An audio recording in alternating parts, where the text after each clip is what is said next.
Hello friends, नमस्ते। स्वागत है आप सभी लोगों का हमारे चैनल प्रोफेशनल ब्यूटिशियन पे। और मैं हूँ रेखा, आप सभी को सिखा रही हूँ ऑनलाइन ब्यूटी पार्लर का कोर्स खुद के द्वारा। तो जैसा कि आप सभी लोग जानते हैं कि हम हर संडे को आपके जितने भी कमेंट होते हैं उसका जवाब देती हूँ। लेकिन पहले कमेंट जो थे वो कम आते थे, लेकिन अभी जो है वो बहुत ज़्यादा कमेंट्स आते हैं। तो हम सभी कमेंट को तो नहीं इसमें ले सकते हैं, लेकिन हाँ, आपके जितने भी कमेंट होते हैं उसका जवाब मैं ज़रूर देती हूँ। यदि छोटे रहते हैं तो मैं उसी में दे देती हूँ, और काफ़ी बड़ा रहता है जिसमें हमको डिटेल में बताना रहता है, जो ज़रूरी होता है डिटेल में बताना, शॉर्टकट में नहीं बता सकते, तो उसको मैं कमेंट में लेती हूँ। तो जैसा कि अभी 2-3 जो है संडे को मैं नहीं बना पा रही, तो इसलिए ज़्यादा कमेंट हो गए हैं। तो मैं कुछ बहुत ज़रूरी जो बहुत ज़्यादा ज़रूरी है उनको ले रही हूँ। बाकी मैं वीडियो में ही आपको जिसमें सिखाती हूँ उसी में मैं आप लोगों को बताते चलूँगी। तो आज का जो थोड़ा सा मेरी तबीयत अभी ठीक नहीं है, उतनी अच्छी नहीं हुई है, पर इसकी वजह से मेरे जो गले में है अभी थोड़ा सा दर्द है, तो मेरी आवाज़ जो है उतनी अच्छी नहीं आएगी इसमें क्लियर। तो आप लोग उसको ध्यान दीजिएगा, कुछ चीज़ें जो है ना गलत निकल आए तो उस चीज़ को माइंड मत करिएगा।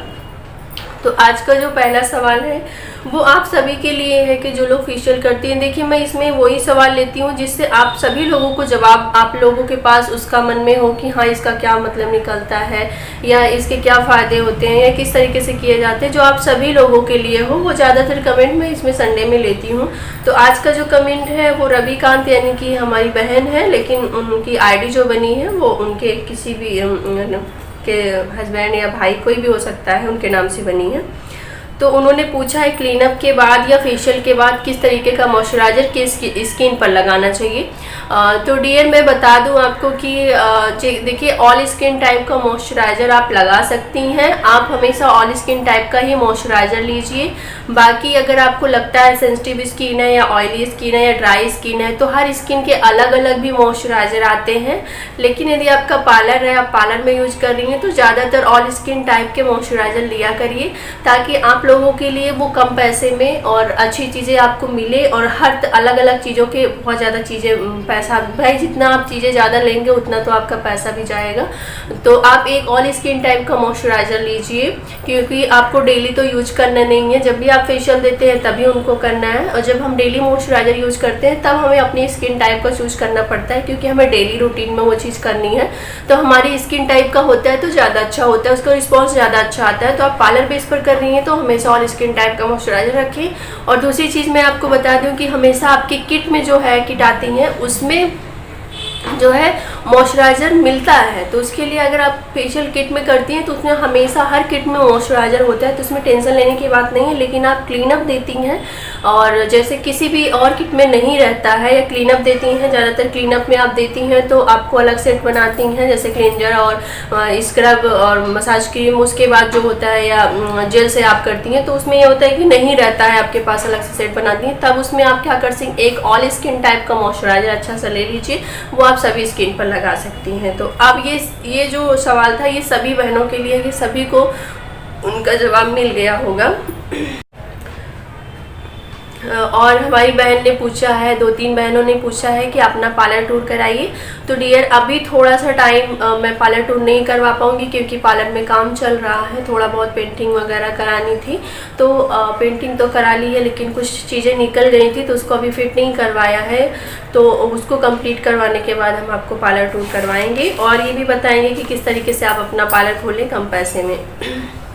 ज्ञान तिवारी जी पूछ रही हैं वैक्स के बाद क्या लगाते हैं, कौन से स्किन पर कौन सा वैक्स किया जाता है। तो देखिए, ज़्यादातर वैक्स जो होते हैं नॉर्मल वैक्स जो होते हैं, हमने 2 वैक्स बताई हुई है। मेरी वैक्स की वीडियो जो है वो मैं डाल दूँगी, या कि वैक्स वाली वीडियो मैंने डिस्क्रिप्शन में दिया, आप वहाँ पे जाके देख सकती हैं।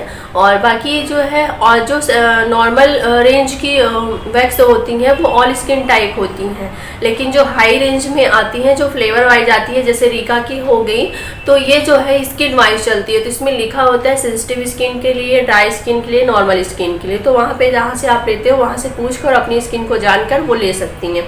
और सभी वैक्स गर्म की जाती है, कोल्ड वैक्स भी गर्म की जाती है। कोल्ड वैक्स, देखिए कोल्ड वैक्स और हॉट वैक्स में क्या अंतर होता है कि हॉट वैक्स को बिना गर्म किए आप नहीं कर सकती हैं, लेकिन कोल्ड वैक्स को बिना गर्म किए भी कर सकती हूँ। पर उसको भी गर्म करके भी कर सकती हैं। और दूसरी चीज़ ये होती है, जो कोल्ड वैक्स का है उसका रिस्पांस बहुत अच्छा नहीं मिलता है, लेकिन हॉट वैक्स का जो रिस्पांस है वो ठंडी और गर्मी हमेशा बहुत ही अच्छा मिलता है। और उसके बाद यदि उनकी स्किन वैक्स करने के बाद स्किन में कोई प्रॉब्लम हो जाती है, रेडनेस आ जाती है या दाने फेंक देता है, तो देखिए क्या होता है, कभी कभी हमारे पोर्स में जो है जब हम करवाते हैं वैक्सिंग, फेस में ज़्यादातर ही दाने होते हैं, फुल बॉडी में तो नहीं होते।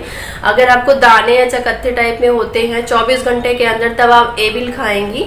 आपको कोई भी दिक्कत होती है वैक्स से रिलेटिव, तो फिर आप एविल खा सकती हैं, किसी भी मेडिकल स्टोर से आपको मिल जाएगी। तो उससे किसी भी तरह का आपको साइड इफेक्ट रहेगा, इन्फेक्शन रहेगा, तो वो सभी चीज़ ठीक हो जाती हैं।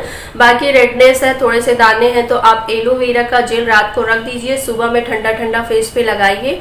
और जितना हो सके बर्फ़ को जो है, मतलब ठंडी चीज़ें आप अपने फेस पे लगाइए। जैसे बर्फ़ है, बर्फ़ को टॉवल में रख लीजिए और उससे फिर जो है सिकाई करिए, जैसे कोल्ड स्टीम दीजिए, तो ये इससे आपको फ़ायदा होगा। और तीसरी चीज़ ये है कि कभी कभी ये होता है कि आपको वैक्स सूट नहीं करता, यानी कि आप जब भी आप बाल निकलवाते हैं तो उसके 2, 4, 6 दिन बाद, 10 दिन बाद जब बाल आते हैं तो आपकी स्किन में खुजली बहुत करता है, खुजली आप खुजला देते हैं तो वहाँ पे कट सा जाता है। ये प्रॉब्लम मेरे साथ होती है, इसलिए मैं वैक्स नहीं करवाती हूँ। आप देख सकते हैं मेरे इतने बाल हैं, क्योंकि इसका सिर्फ एक ही इलाज है कि आप वैक्स मत करवाइए, क्योंकि वैक्स जो होता है वो बाल जड़ से निकालता है।